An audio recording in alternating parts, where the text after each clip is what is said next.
Hey everyone, and welcome back to the next video. Yep, that was me from 5 years ago. Today, we're going to go through and watch some of my very first videos, some of the first edits that I did in Final Cut Pro. And I'm going to show you a few of the mistakes that I made to hopefully help you avoid making the same mistakes and to remind me to make sure I don't keep making them.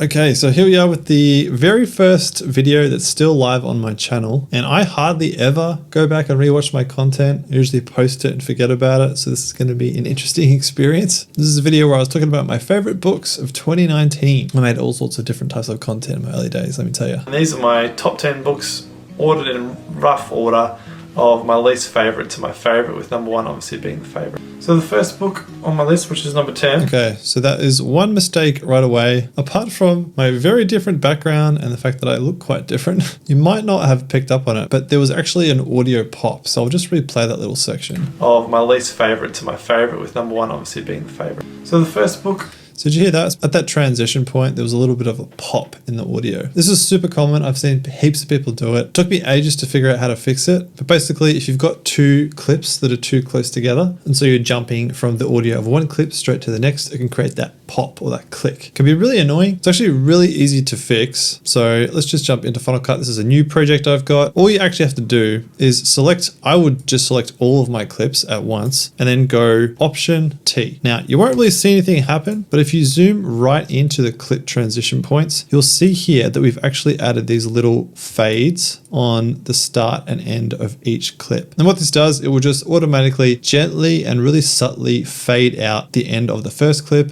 and then fade in the second clip. And this will cut out completely any of those audio pops. Okay, let's try another video. This is one also about reading and audiobooks. If you're a reader, have you ever encountered someone who just kind of scoffs when you tell them that you listen to audiobooks? I've had people say to me, hey, I've got a little subscribe. You really consider listening to an audiobook reading? And my answer is always yes. But before we get into why my answer is a yes, I'm keen to hear what your thoughts are. I'm open to all opinions, but my answer is yes. That said, I do. Okay, so looks like by this point I've started to improve my edits a little bit. I made them a bit more dynamic. However, one thing that you might notice is that the audio is a little bit out of balance. And for me, it's the music. The music is too loud. I do understand that what different people consider to be reading varies from person to person. And I think it also it's quite dominant and kind of distracts from what I'm trying to say. And in a video like this, where it's very A-roll heavy, it's mainly me trying to deliver a message to the camera. That music in the background being so loud, it's just a bit distracting to my message. Now, when I first started, again, I just didn't know what levels to use. It was just a constant trial and error. But I figured out what tends to work really well. And I find that range is -28 to -32 dB. If you aren't familiar where to find this, it's literally just here in the volume section. You can either just drag the slider like this, or I usually just type it in. So I'll go -28. I'll start there, play it back, have a listen. If it sounds good, I'll keep it. Sometimes, depending on the track, I might have to tweak it a little bit, go a little bit lower, but I definitely wouldn't go above -25. I reckon this video that I just played was probably at like -20 or -15, way too high. You don't want to drown out your vocals. That's the most important part. And the thing is, for a lot of beginners, you don't realize how important audio is in a video. You think it's all about the visuals, but generally people are actually a lot more forgiving when it comes to the visuals than they are when it comes to the audio. If audio sounds bad in a video, they're much more likely to click away. So make sure you really prioritize getting your audio right. Okay, here we are with another reading video. I loved reading back in the day. So since my last video was about my top 10 favorite books from last year, I thought I'd share a bit more just about how I got into reading, because I haven't always actually been a massive reader. I think a lot of people tend to think that you're either a reader or you're not. Motivate you to get more into it. Now look, what I'm seeing here is a lot of me. I've got no problem with me, but for someone who doesn't know me and doesn't know how great I am, they might find this kind of boring, to be honest. And this is where B-roll comes in. So for me today, what I would do is I would just add a heap more B-roll.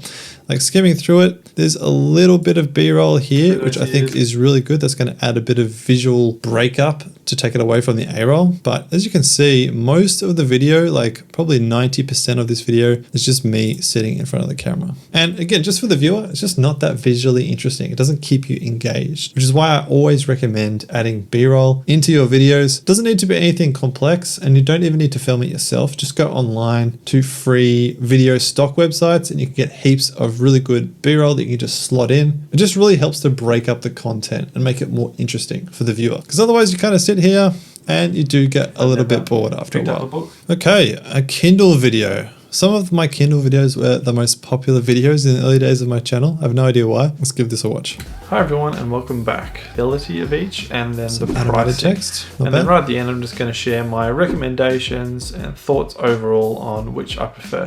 And if you find it helpful, then feel free to leave a like on the video. So first off, I wanted to just talk. So right there, one thing I'm noticing is those cuts look kind of awkward. So if I replay that, just watch those points where there's a cut. And if you find it helpful, then feel free to leave a like on the video. So first off, I wanted to So it's just a bit awkward. Everything in the frame stays the same, but I kind of just jump and kind of twitch. Looks kind of weird. This is another really common mistake. It's actually really easy to fix. There's multiple ways you can fix it. Even with these two clips here, we're getting the same problem.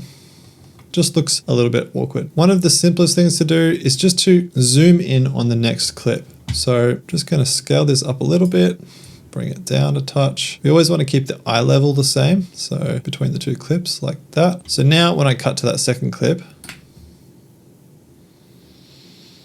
it looks way more natural. That's because the entire frame is changing. It's not just me sort of twitching and transforming from one section of the video to another. It's the entire frame changing and it just looks a lot more natural, flows a lot more easily. If you've got a particularly awkward transition that even a zoom like that won't fix, a really easy solution is just to add some B-roll. So just at the start of your next clip, rather than jumping straight to you, it'll jump to some B-roll and then it can cut back to you. So if I watch that back, that really breaks it up, just makes it a lot smoother and takes away that awkwardness. Just remember that when it comes to editing, it's not just about cutting up your clips, it's about guiding where your viewer is looking and how it feels for the viewer as they're watching. Try to take yourself out of it. It can be really hard to do that. I often just used to ask someone else's opinion, like one of my coworkers or my wife, and they will immediately be able to tell you as an objective third party which parts look awkward, and then you can just work on those things. All right, let's check this one out. I've actually unlisted this one. At the time, I remember being kind of proud of this video, but